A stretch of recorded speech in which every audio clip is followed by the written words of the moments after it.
Your first food memory is the wallaby and fern soup you ate daily on alone. Yes. And that was so good.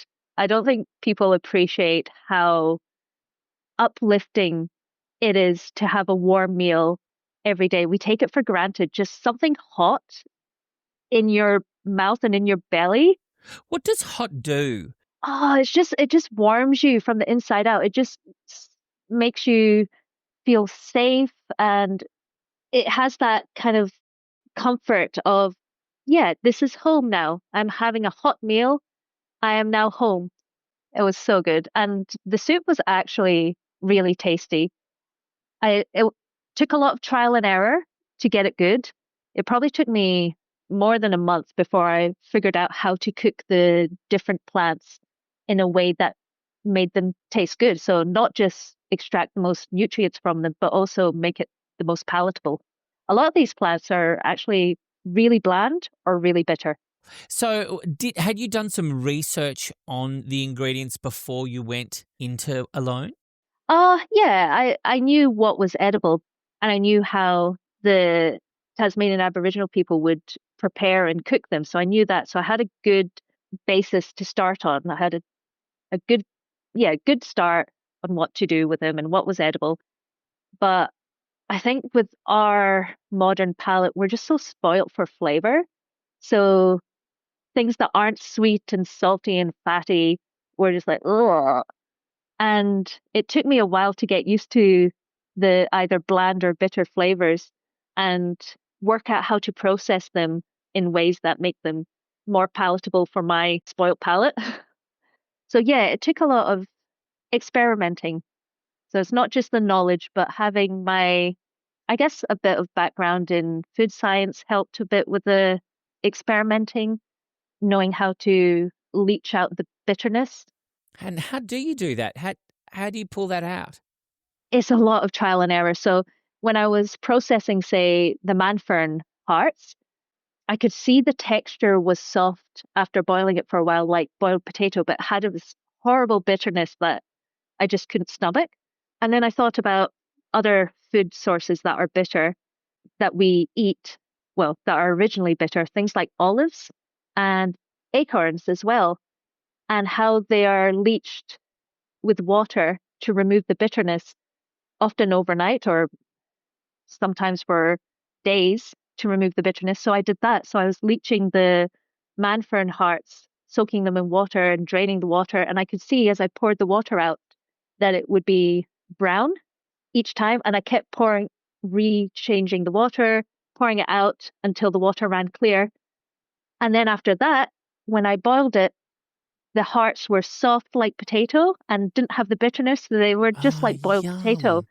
And it kind of just tasted a bit like turnip or like a slightly funky potato. My favorite thing, which I loved so much, was the batwing fern fiddleheads, which to me tasted exactly like green beans, kind of green beans crossed with Ah, asparagus. So I read that indigenous Tasmanians would roast them over coals. Tried that, like, nah, not feeling it.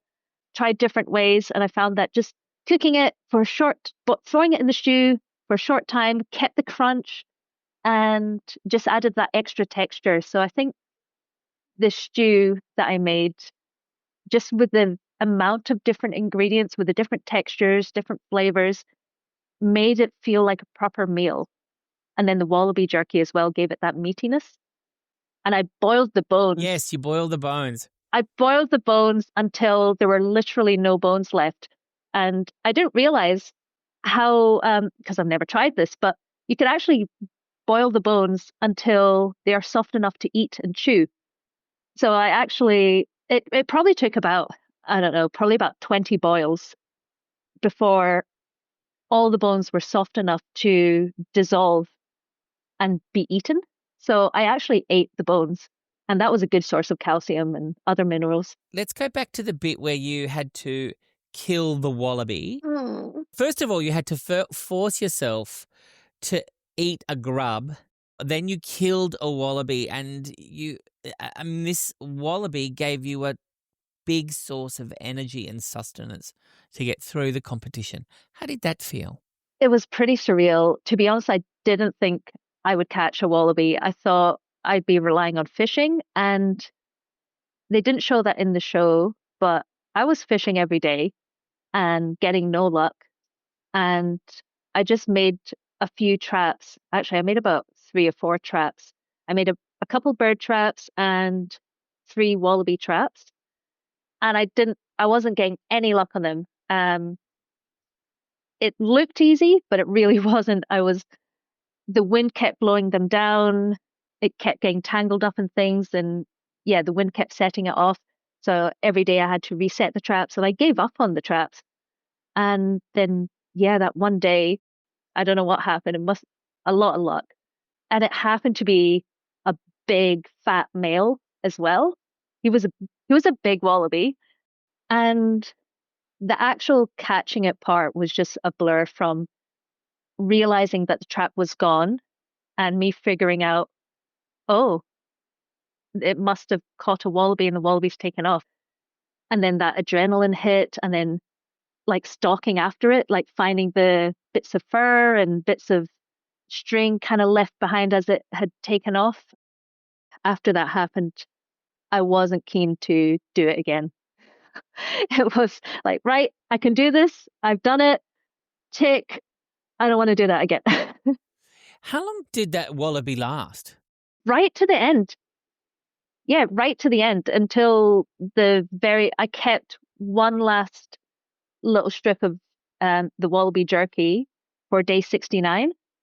And I was like, right, day 70, I'm going to tap out. So I just finished the last of my rations on day 69. So I meticulously measured it out for as long as I was planning on staying.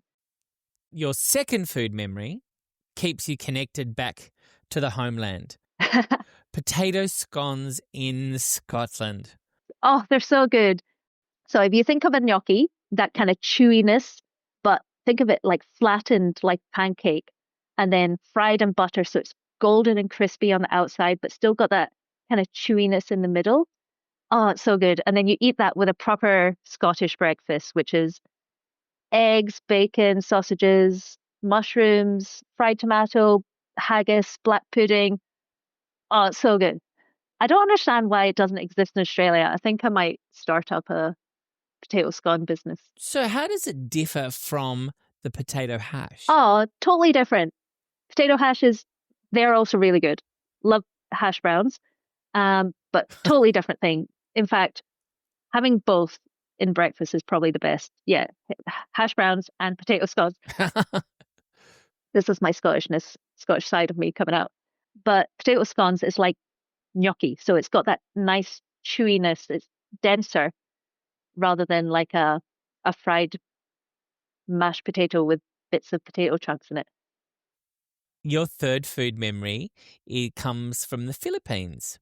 So my mom's from the Philippines, and I appreciate now what an interesting culture that was, the blend of cultures, both Scottish and Filipino, East West, mingled together, and how that has shaped my tastes in food and shaped me as a person as well.